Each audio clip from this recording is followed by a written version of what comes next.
గౌరవ ముఖ్యమంత్రి చంద్రబాబు నాయుడు గారి మాటలను ఈ మధ్యకాలంలో వివిధ సందర్భాల్లో కనుక పరిశీలిస్తే అసలు ఒక ముఖ్యమంత్రి స్థానంలో ఉండి తను ఎందుకు అలా మాట్లాడుతూ ఉన్నారు?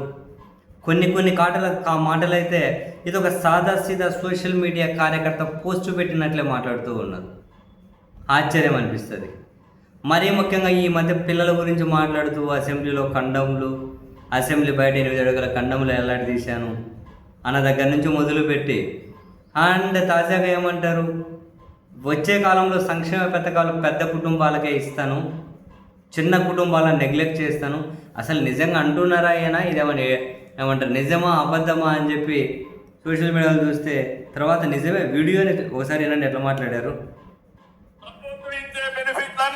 పెద్ద కుటుంబానికి ఇస్తాం, చిన్న కుటుంబాన్ని డిస్కరేజ్ చేస్తాం. 5-6 మంది ఇంట్లో ఉంటే ప్రభుత్వాలు ఇచ్చే సంక్షేమ పథకాలని పెద్ద కుటుంబాలకే ఇస్తాము, చిన్న కుటుంబాలను నెగ్లెక్ట్ చేస్తాం, ఇవ్వమంటున్నాడు. ప్రభుత్వం ఇచ్చే బెనిఫిట్లన్నీ పెద్ద కుటుంబానికి ఇస్తాం, చిన్న కుటుంబాన్ని డిస్కరేజ్ చేస్తాం. 5-6 మంది ఇంట్లో ఉంటే అవసరమైతే 3 బెడ్రూములు ఇల్లు కట్టిస్తాం. లేదు పెన్షన్ వాళ్ళు చూస్తే ఆ ఇంట్లోనే ఒక పెన్షన్ ఎక్కువగా ఇస్తాం. ఇప్పుడు ఇంకో పక్క చూస్తే 5 మంది, ఒకరుంటే 5 కేజీలు బియ్యం ఇస్తాం, 2 ఉంటే 10 కేజీలు ఇస్తాం, 5 ఉంటే 25 కేజీలు ఇస్తాం, 10 మంది ఉంటే 25 కేజీలు ఇస్తున్నాం. రేపు రాబోయే రోజుల్లో 10 మంది ఉంటే 25 కాకుండా 60 కేజీలు ఇస్తే అప్పుడు ఆ కుటుంబంలో కలిసి ఉంటారు. అవునా కాదా అని అడుగుతున్నా. అసలు ఏం మాట్లాడుతున్నారో అర్థం కావట్లేదు.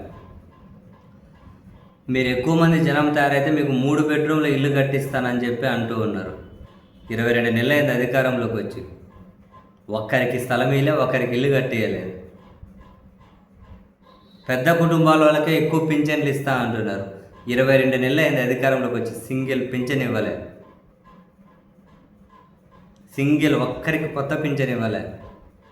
10 మంది ఉంటే 60 కేజీల బియ్యం ఇస్తా అంటూ ఉన్నారు. ఇప్పుడు ఒక ఇచ్చిన సంక్షేమాలు అమలు చేయలే. ప్రజలకు అంతంత మాత్రమే సదుపాయాలు. ఏమన్నా అడిగితే ప్రభుత్వం దగ్గర డబ్బులు లేవు అంటారు. అటువంటి వీళ్ళేమో పదే పిల్లల్ని కానండి, కొన్ని ఇప్పుడు పిల్లల్ని కనడం మొదలెడితే చంద్రబాబు నాయుడు గారు అప్పటికి ఇంకా ఈ పిల్లలు పెద్ద అయ్యేసరికి కూడా ఇంకా వాళ్ళకి పింఛన్ ఇచ్చి వాళ్ళకి 60 కేజీల బియ్యం ఇచ్చి అంతవరకు కానీ చంద్రబాబు గారే ఉంటారా? అసలు ఒక అంశాన్ని తీసుకొని మాట్లాడే ముందు దాని చుట్టూ ఉన్నటువంటి సమస్యల గురించి ముఖ్యమంత్రి గారు ఎందుకు మాట్లాడారో తెలియదు. ఈ అంశం అనే కాదు, నిన్న బుగ్గన రాజేంద్రనాథ్ రెడ్డి గారి మీద ఏదో ఒక చిన్న సమస్యకి సంబంధించి ముఖ్యమంత్రి గారు చేసిన మాటలు, అక్కడ ఉన్నటువంటి ఒక అధికారి చెప్పిన మాటలు కాదని వాటిని బుల్డోజ్ చేసి మరి ముఖ్యమంత్రి గారే బుగ్గన రాజేంద్రనాథ్ రెడ్డి గారి మీద చేసినటువంటి ఆ కామెంట్ కనుక చూస్తే సోషల్ మీడియాలో ఏదో సాదాసీదా కార్యకర్త కూడా అలా మాట్లాడరు. అంటే అటువంటి వాళ్ళు మాట్లాడుకుంటూ ఉంటారు. ముఖ్యమంత్రి గారు ఎట్లా కొన్ని మాటలు మాట్లాడతారు. అసలు ఈ మధ్యకాలంలో అసలు లాజిక్ లేకుండా ఏది కూడా ఒక అర్థవంతమైన మాటే మాట్లాడడం లేదు. ఎందుకు ఇట్లనో తెలియట్లే. అంటే పిల్లలు అంటున్నారు, కన్నములు అంటారు, మీరు ఎక్కువ మంది పిల్లలు కానండి, ఎక్కువ మందికి పింఛన్ ఇస్తా అంటాడు, మీకు 3 బెడ్రూమ్లు ఇల్లు కట్టిస్తా అంటారు. దాని చుట్టూ ఉన్న ప్రాబ్లమ్స్ ఏంటి, అవి కదా చర్చించాలి. ఇప్పుడు ఉన్న వాళ్ళకి ఎక్కలేని ఫెసిలిటీ ఇస్తున్నాం, ఇంకా కొత్త వారికి ఇచ్చినా కనుక ఇంకెక్కువ మంది వచ్చినా ఈ ఫెసిలిటీస్ పెంచగలిగే శక్తి మన దగ్గర ఉంది అని ప్రభుత్వం భావిస్తే అది ప్రూవ్ చేయాలి. పింఛన్ లేదు, ఇచ్చిన సూపర్ 6 అనే హామీల అమలు లేదు, రోడ్లు లేవు, మంచి వసతులు లేవు, సౌకర్యాలు లేవు. అన్నీ కుప్పలు పింఛన్ ఇస్తా, ట్రిపుల్ బెడ్రూమ్లు ఇల్లు కట్టిస్తా. ముఖ్యమంత్రి అసలు అర్థం పడతలేని మాటలు ఎందుకు మాట్లాడతారు? ఏం పడు